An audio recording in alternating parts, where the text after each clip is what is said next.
We rolling, we rolling. What we want? Peace. What we want? Peace. What we want? Peace. What we want it now. What we want it now. At first, I didn't want to be a part of nothing that was positive. I knew if I started doing a lot of positive things that it would kill my negative credibility. And to be honest with you, for so long in my life, I loved the negative credibility. Right now, we're on 123rd, we're in West Pullman. They call it the town, Trigger Town. But once I saw exactly what Chicago Cred did, it made me want to be a part of it. We got to pay a little more attention to our hot blocks and our hot areas, you know what I'm saying? Let it be known that we're on the same page with everything. Exactly. What was told to me about Chicago Cred was just plain and simple. Man, we work with the young guys that's out here that was doing the same stuff that we was doing when we was younger, and we just trying to change their life. That's how it was basically given to me. We had a shooting in this area where 3 individuals were shot. So we come through, we do a shooting response, we talk to the community, some individuals in the community try to figure out what's going on, how we can bring some type of resources to reduce whatever violence in the area. Imagine yourself being approached by one of them at a young age. How do you think you would handle that situation? What we want? Peace. What we want it now. Now. I lost so many family members to gun violence, and knowing that I wanted to be around to raise my child, that's what made me really, really want to be a part of changing the narrative. So what you think? This is our first time canvassing. To come out here with Chicago Cred. People are like wondering what we're doing, so that's good.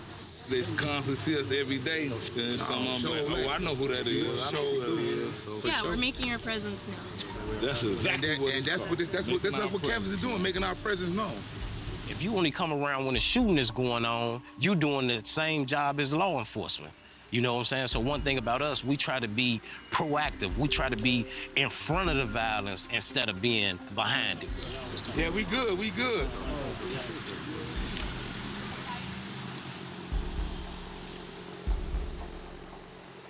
Well, hand you got it. I get it. Every week, myself and Darnell doing mapping exercises. What you think, that Wentworth area? To be able to look at it and say, okay, this is where we need to be at. Every dot is someone's life. That's the saddest thing about it. When it come down to it, the red and the black, the non-fatal and the fatal, that's our main focus. I would say the priority one gonna be from 103rd to 111th, Michigan to Princeton. Now for priority 2, what you looking at? This the heart of West Pullman. And to see this number of acts of violence in that neighborhood is very alarming. Yeah, okay, so, and then our last priority. We cannot neglect that. We cannot neglect that, you're exactly right. You see all the... Yes. All them dots up there coming from that. From 88th and Princeton. Yeah, that's a good look right there. Then we could chop that down and maybe we got a better summer for next year.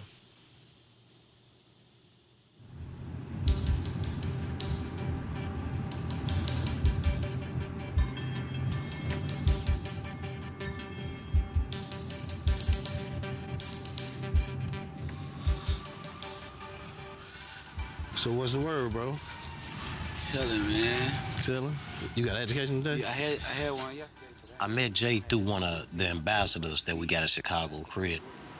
What even made you want to even start to bring peace to the neighborhood, throwing events in the neighborhood? What made you really want to do this at the young age that you at, bro? Tell you the truth, one of the biggest parts of me starting wanting to do this is my kids and my family. Like, you know, they a big help to me too, like all day in my ear about me doing the right thing. I look at you and I say, Dad, I wish that I was thinking somewhat his way when I was his age. You know what I mean? Sure.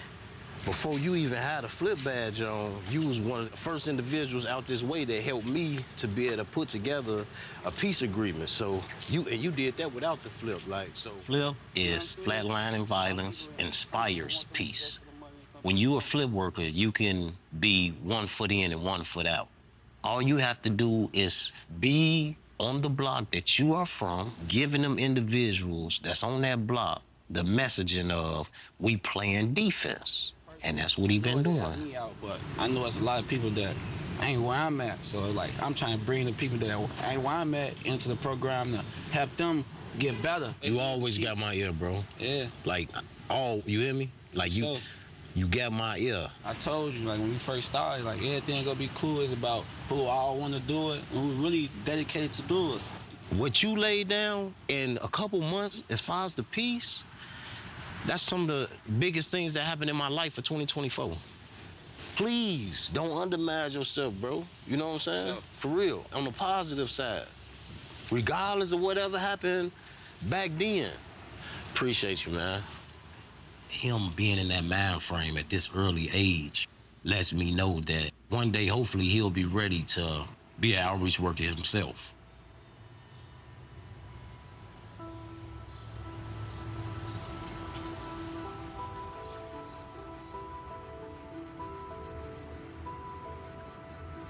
When it comes down to Chicago cred, a lot of us come from the same street background as our participants.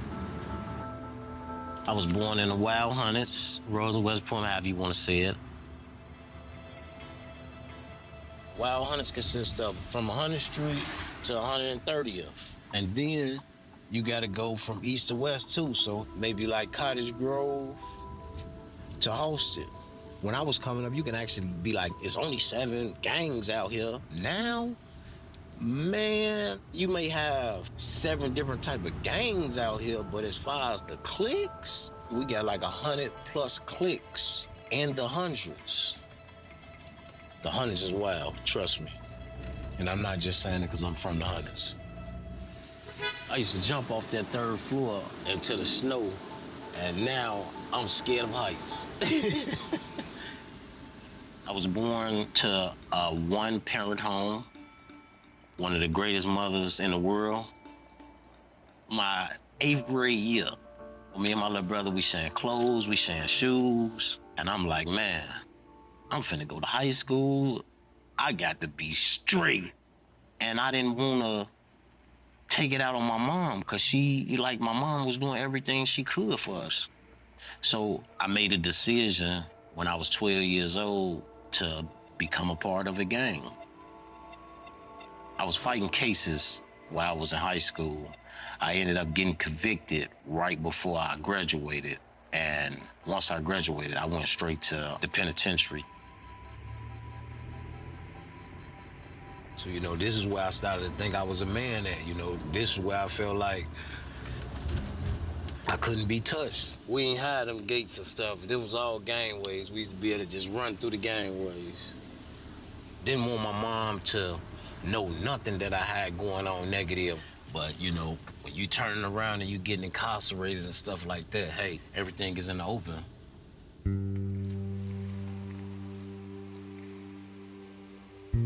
Then maybe 2 or 3 years went by and I was right back in. A year after that, 2007, I was in federal prison for distribution of crack cocaine. They gave me a life sentence for 5.4 grams of ghost dope. This used to be a whole corner store right here, you know what I'm saying? I was stunned for like 3 days, literally stunned. Like, I couldn't cry, I couldn't eat. We out here every day, you know what I'm saying? And then that 3rd or 4th day hit. I woke up out my sleep crying. 13 to 25, so 12 years I hustled right here on this block. I served 10 years of that life sentence. In 2014, I put in a sentence commutation to the Department of Justice. And I just told them simply, there's child molesters and murderers. They got less time than me.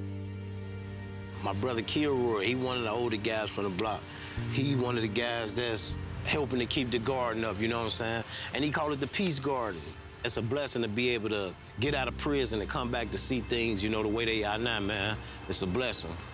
In 2016, DOJ came to the facility They took me down to the secretary office. The ladies turned around and they said, today, President Obama has commuted your sentence from life to 12 years and 10 months. I couldn't even believe I swear, I couldn't even believe it. And when I fell down and came back up, tears everywhere. I said, can I please just call my mama and tell my mama? It was a blessing because, like I say, they brought me to Chicago crib.